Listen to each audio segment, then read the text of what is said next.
크게 되고 으뜸이 되자. 사랑하는 성도 여러분, 어느 곳에 가든지 크게 되고 으뜸이 되는 성도들 되시기를 축복합니다. 우리가 신앙생활을 하는 목적이 무엇일까요? 왜 우리가 신앙생활을 합니까? 우리가 신앙생활을 통해서 예배를 통해 하나님을 알아가고 하나님의 성품을 닮아가는 것이 바로 신앙생활입니다. 신앙생활은 단지 복을 받기 위해서가 아닙니다. 우리가 복을 받기 위해서 예배하고, 복을 받기 위해서 찬양하고, 복을 받기 위해서 말씀을 묵상하고, 복을 받기 위해서 봉사하는 것이 아닙니다. 우리는 복을 받기 위해서 예배하고 찬양하는 것이 아니라 우리가 하나님의 성품을 드러내 거룩한 생활을 하는 것도 아닙니다. 우리가 신앙생활을 하는 것이 그러한 목적이 아니라는 이야기죠. 여러분, 왜 그럴까요? 만약에 우리의 인간이 복의 기준이 되어버린다면 신앙생활은 우리가 병들어가는 것입니다. 복을 받기 위해서 내가 신앙생활을 해. 내가 신앙생활을 하니까 뭔가 잘 되는 것 같아 라고 생각하는 신앙은 병들어간다는 것입니다. 우리가 복을 받기 위해서 봉사하고 복을 받기 위해 신앙생활하는 것은 믿음이 아니라 종교 행위가 되는 것입니다. 우리가 예수를 믿고 신앙생활을 한다는 것은 단지 편안한 삶을 구하는 것이 아니라 구원을 받음으로 마음의 평안을 얻고 예수님의 인격을 닮아가는 과정입니다.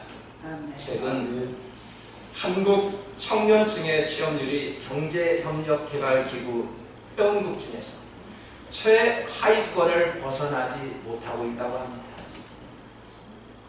과거나 지금이나 사람의 경력과 스펙보다는 전문성을 요구합니다. 우리 청년들 많은 경험과 스펙을 가지고 있죠? 예나 지금이나 경력이 중요하고요, 스펙이 중요합니다. 그리고 전문성이 매우 중요합니다. 그러나 그러한 전문성보다 중요한 것이 무엇인 줄 아십니까? 온유한 성품이라고 이야기합니다. 직원들 간의 원활한 소통과 팀워크를 잘하는 사람을 선호한다고 합니다. 요즘 청년들을 보면 지식도 많고 잘 배운 청년들을 쉽게 찾아볼 수 있습니다.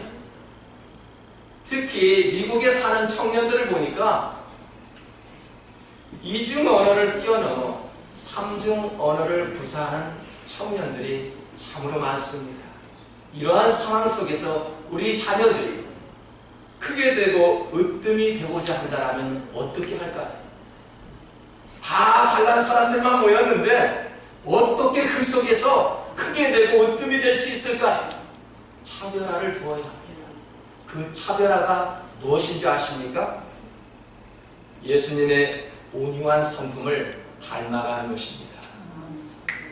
오늘날 부모들의 가면이 무엇일까요? 명문대를 졸업하고 큰 회사를 다니고 사람들 앞에서 크게 되고 으뜸이 되는 것을 부모들은 원합니다. 실제적으로 그런 사람이 있었습니다. 실력도 좋고 명문대를 졸업하고 박사학위도 받았습니다. 그런데 이 사람은 사장 승진에 몇 번이나 탈락되고 말았습니다. 화가 나자 본사에 장문의 편지를 보내었습니다. 나에게는 명문대 졸업장도 있고 박사학위도 있습니다. 이 분야에서는 실력자인데 왜 저를 사장으로 승진시켜주지 않습니까? 얼마 후 본사에서 답변이 왔습니다. 당신은 다 좋은데 덕이 부족합니다. 우리는 업무만 평가하는 것이 아니라 당신의 태도도 평가합니다. 회사에서 10년을 동안 지켜보았더니 경비 아저씨에게 한 번도 인사하는 것을 보지 못하였습니다. 청소하는 사람에게 함부로 하고 아랫사람을 존중하지 않았습니다. 우리 회사는 스펙을 가진 사람보다는 덕을 겸비한 사장을 원합니다. 라는 답변이었습니다. 오늘날 내부가 건강하지 못하여 많은 사람들에게 피해를 주는 일들이 엄청나게 벌어집니다. 자기 내부가 건강하지 못하여 다른 사람에게 피해 주는 역할. 우리는 알게 모르게 나도 그럴 수 있다는 얘기죠. 스펙과 전문성도 필요하지만 성품을 갖추지 못하면 사원은 될 수 있으나 리더는 될 수 없습니다. 사람은 지식과 지혜를 다 같이 겸비하면 좋지만 이렇게 할 수 없다라면 지식보다는 지혜를 갖는 것이 훨씬 더 좋다는 생각이 듭니다.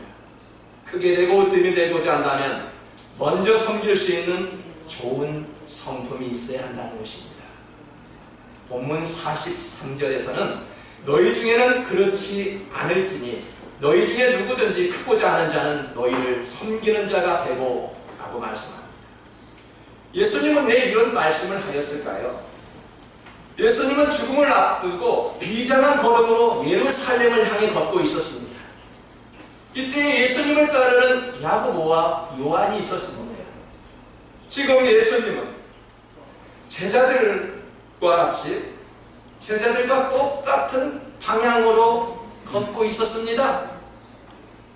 그런데 예수님은 온 인류를 구원할 하늘의 길을 걷고 있을 때 제자들은 욕망의 성취를 이루고자 사람의 길을 걷고 있었습니다. 분명히 방향은 같은 길이었습니다. 제자들의 욕망은 우리 중에 하나는 주의 우편에 하나는 좌편에 있게 해달라고 청탁해 왔습니다. 이때 42절에서 예수님은 이렇게 말씀합니다. 이방인의 집권자들이 그들을 임으로 주관하고 그 고관들이 그들에게 권세를 부리는 줄을 너희가 알거니와 사람들을 다스린다고 자처하는 사람들은 백성들을 함부로 대하고요 권세를 이용하여 사람들을 누르지만 너희들은 그렇게 하지 말라 라는 예수님의 말씀입니다. 누구든지 크게 되고 으뜸이 되고자 한다면 섬기는 자가 되어야 한다 라는 예수님의 말씀입니다. 사람은 반복적인 변화를 가지고 살아간대요. 참 저로 과거에 저의 히스토리를 보니까 많은 변화가 있었더군요. 어떻게 변화가 되었느냐가 중요하죠. 예전에는 그렇지 않았는데 어느 순간 다른 사람으로 변한 모습을 쉽게 찾아볼 수 있습니다. 저는 신혼 때 아내의 편을 들다가 저희 어머니에게 저놈이 장가 가더니만 많이 변했네 그런 소리를 들었습니다. 며느리가 아들을 낳자 아들을 낳더니만은 변했네 그런 소리도 듣지 않습니까? 좋은 학교에 들어가더니만 제가 변했네 좋은 직장에 다니더니만 저 사람이 변했네 유학을 갔다 오더니만 저 사람이 변했네 그런 소리를 들을 수 있습니다. 우리가 어떻게 변화되었느냐가 매우 중요합니다. 사람들이 변화되는 모습을 보면 선함을 향한 변화보다는 자기를 위한 자기가 살기 위한 변화일 경우가 대부분이라는 이야기입니다. 가난하게 살던 사람이 무시당하지 않으려고 그 서러움을 벗어나기 위해서 성공을 위해 다짐하기도 하지요. 공부 열심히 해서 사람들 위해 있고 싶어 하지요. 이것을 보고 우리들은 출세했다라고 말을 합니다. 공부 열심히 하고 높은 자리에 올라가 성공한 같이 보이지만 성경은 그러한 것을 보고 변화되었다라고 말하지 않습니다. 그렇다면 성경에서 말하는 변화란 무엇일까요? 어떤 것이 변화되었다라고 성경은 말하고 있습니까? 삶의 변화를 변화를 일으켜 예수님의 명령을 따르고 하나님의 목적을 위해 살아갈 때 비로소 저 사람이 변화가 되었구나 라고 말씀하고 있는 것입니다. 너희가 먹든지 마시든지 무엇을 하든지 하나님의 영광을 위해 할 때 이것이 바로 변화다 라고 말할 수 있습니다. 사람은 누구나 섬김을 받고 싶어 합니다. 섬기고 싶어하는 사람은 그리 많지 않습니다. 교회에서도 나의 필요가 채워질 것을 기대하지만 내가 누구를 위해서 어떠한 것을 필요로 채워줄까라는 고민을 하는 것은 많지 않습니다. 그러나 하나님의 목적은 세상을 이처럼 사랑하사 독생자를 주셨던 그 이유는 영혼 구원이라고 말씀하였습니다. 사역과 섬김의 목적도 하나님을 섬기고 다른 영혼들을 섬기는 것입니다. 그래서 섬김을 통해서 크게 되고 으뜸이 되는 성도들이 되기를 원하고 있다는 것입니다. 크게 되고 으뜸이 되는 것은 우리들의 명함에 쓰여있는 그 직분이 아닙니다. 그 직함이 아닙니다. 직분으로 천국 가는 것일까요? 우리의 힘과 능력으로 가는 것도 아닙니다. 하나님은 선생님을, 박사님을 원하지 않습니다. 세상의 지식으로 하는 그런 방법을 원하지 않습니다. 유명한 박사를 할지라도 하나님을 모르고 지혜 없는 박사들이 얼마나 많은지 모릅니다. 하나님이 원하시는 것은 무엇일까요? 하나님은 그런 선생님 박사를 원하는 것이 아니라 하나님이 원하시고자 하는 것은 일꾼을 원하지요. 종을 원하지요. 44절에 보니까 너희 중에 누구든지 으뜸이 되고자 하는 자는 모든 사람의 종이 되어야 하리라 라고 말씀합니다. 성경을 왜 믿기가 어려운가요? 여러분, 성경이 믿어지십니까? 아멘. 성경이 믿어지지 않고 어떻게 우리가 신앙생활을 하겠습니까? 성경이 믿어지지 않고 성경이 이해되지 않는데 어떻게 하나님 말씀을 표현할 수 있을까요? 우리가 성경을 믿기 어려운 이유가 있다면 우리의 상식과 기호에 맞지 않기 때문에 믿기 어려운 것입니다. 우리가 최고가 되려면 높은 자리, 상석에 앉아야 되지 않을까요? 으뜸이 되려면 사람을 부려야 되지 않을까요? 그런데 성경은 상석에 앉지 말래요. 말석에 앉기를 힘쓰라고 말씀합니다. 낮아지고 섬기는 자리에 있을 때 은총을 베풀어 주시는 하나님의 마음을 알고 계신가요? 하나님의 나라에서 크고 으뜸이 되고자 하는 것은 우리가 생각하고 있는 그런 높은 자리가 아니라는 것입니다. 마태복음 22장 14절에서 보니까 청함을 받은 자는 많되 택함을 입은 자는 적으리라. 임금님의 혼인 잔치에 초대된 사람들이 많았습니다. 그런데 오기를 싫어하여 이런저런 핑계로 인하여 잔치에 참여하지 않았습니다. 임금이 화가 났습니다. 종 한 명을 보내서 길거리에 돌아다니는 모든 사람들을 다 잔치에 초대하라 라고 이야기를 하였습니다. 그러자 혼인 잔치에 많은 손님들로 가득하였지요. 그 중에 한 명이 예복을 입지 않았습니다. 그러자 종을 시켜서 손을 묶고 어두운 곳에 던지라 하면서 청함을 받은 자는 많되 택함을 입은 자는 적으니라 라고 말씀하신 것입니다. 크게 되고 으뜸이 되는 것은 예수 그리스도의 옷을 입어야 합니다. 초대된 자리에 나갈 수 있어야 하고요. 예복도 입는 것이 마땅합니다. 창세기에서 보니까 옷의 종류가 두 종류가 나옵니다. 인간이 입은 옷의 모양이 나오는데 처음 아담이 부끄러워서 죄를 짓고 부끄러워서 입었던 옷이 바로 무화과 나무 잎으로 만든 옷이었습니다. 하나님께서 죄를 지은 아담에게 나무 뒤에 숨은 아담에게 아담아 아담아 부르면서 가죽옷을 입혀주셨습니다. 여러분, 혼인 잔치에 초청된 사람들은 마땅히 예수 그리스도의 옷을 입어야 하는 것이 마땅합니다. 저와 여러분은 지금 어떠한 옷을 입고 계신가요? 세상의 옷을 입고 있으면 여전히 우리는 부끄러운 존재지만 예수 그리스도의 옷을 입었다면 더 이상 부끄러운 존재가 아닙니다. 로마서 13장 14절에 보니까 오직 주 예수 그리스도의 옷 입고 정욕을 위하여 육신의 일을 도모하지 말라고 했습니다. 크게 되고 으뜸이 되고자 하는 자는 예수 그리스도의 옷을 입고 있는 자라고 말씀합니다. 예수님은 사람들을 향해서 긍휼의 옷을 입으셨습니다. 가난한 자와 소외된 자와 병든 자와 눈먼 자들과 함께 늘 가까이 하면서 그들과 함께 호흡하셨습니다.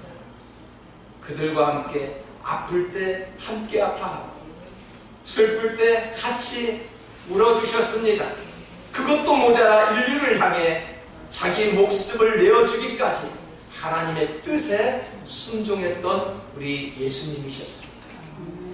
본문 45절을 보겠습니다.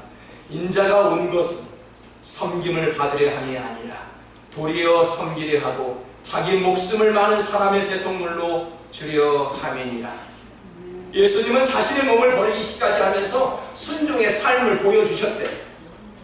예수님은 죄인들을 이처럼 사랑하시고 자신을 완전히 낮추시며 하나님 말씀에 순종하여 우리를 위해 십자가에 죽기까지 감당하셨습니다. 여러분, 무엇이 순종일까요? 내가 잘 되고 내가 할 수 있을 때 그것은 순종이 아니라고 우리는 배웠습니다. 내가 갈 수 있는 환경, 내가 섬길 수 있는 환경에서 하는 것은 그것은 순종이 아니래. 순종은 어떠한 상황 속에서도 가장 소중한 것을 버리고 하나님 앞에 나올 수 있는 능력이 바로 순종이라고 말씀합니다. 왜냐하면 인간은 원래 순종하기가 매우 어렵다고 합니다. 제일 싫어하는 것이 순종이라고 합니다. 자기가 하고 싶은 대로 생각하는 대로 움직이기를 원하는 것이 바로 오늘날 우리 인간들의 현 주소입니다. 순종은 누가 할 수 있을까요? 종이 될 때, 일꾼이 될 때 순종할 수 있습니다. 여러분, 누가 순종할 수 있을까요? 나의 상황이 이런데 내가 누군데 라고 말하면 절대 순종할 수 없습니다. 성경에서 나오는 각종 기적들은 순종의 결과였습니다. 이스라엘의 전쟁에서 패배했던 이유는 불순종이었습니다. 예수님의 핵심은 내가 종이 되라는 것입니다. 너가 일꾼이 되라는 것입니다. 가정에서 종이 되고 직장에서 종이 되고 교회에서 종이 될 때 그가 바로 큰 자입니다. 으뜸이 되는 자라고 말씀합니다. 우리 자녀들이 크게 되고 으뜸이 되고자 한다면 섬김을 가르쳐 주시기를 부탁드립니다. 그렇게 하려면 우리가 먼저 본을 보여야 합니다. 섬김의 본을 보여야 되고요. 예수 그리스도의 옷을 입어 정결함을 보이고 목숨을 아끼지 아니하는 순종의 본을 보여서 오늘 잔치에 초대된 성도들 모두가 크게 되고 으뜸이 되는 선한 믿음교회 성도들 되시기를 주님의 이름으로 축복합니다. 다 같이 기도합니다. 하나님, 어떻게 하면 크게 되고 어떻게 하면 으뜸이 될 수 있을까요? 세상의 옷을 입지 아니하고 예수 그리스도의 옷을 입으라고 말씀하셨습니다. 주님, 아버지 하나님의 놀라운 능력 가운데 오늘 은혜의 자리에 나왔사오니 정말로 우리가 크게 되고 으뜸이 되는 것이 무엇인지 알았습니다. 섬기는 자가 으뜸이라고 말씀해 주셨사오니 주님, 저희들 섬기는 자리에 머물게 하여 주시옵소서. 택함을 입은 자가 으뜸이라고 말씀하였사오니 저희들 종이 되게 하시고 일꾼으로 택함 받을 수 있는 저희들 되게 하여 주시옵소서. 순종하는 자가 크게 되고 으뜸이 된다라고 하였사오니 순종으로 하나님 앞을 섬길 수 있는 믿음을 저버리지 않는 순종의 사랑으로 거듭나게 하옵소서. 우리 청년들 어느 곳에 가든지 크게 되고 으뜸이 되고자 하는 마음이 있을 것입니다. 먼저 경력과 스펙보다도 무엇보다도 예수 그리스도의 옷을 입고 하나님이 주신 그 예복을 입음으로 말미암아 하나님의 성품을 닮아가는 귀하고 복된 청년들 되게 하여 주시옵소서. 아멘. 주신 말씀에 감사드리며 살아계신 우리 주 예수님의 이름으로 기도하였습니다. 아멘.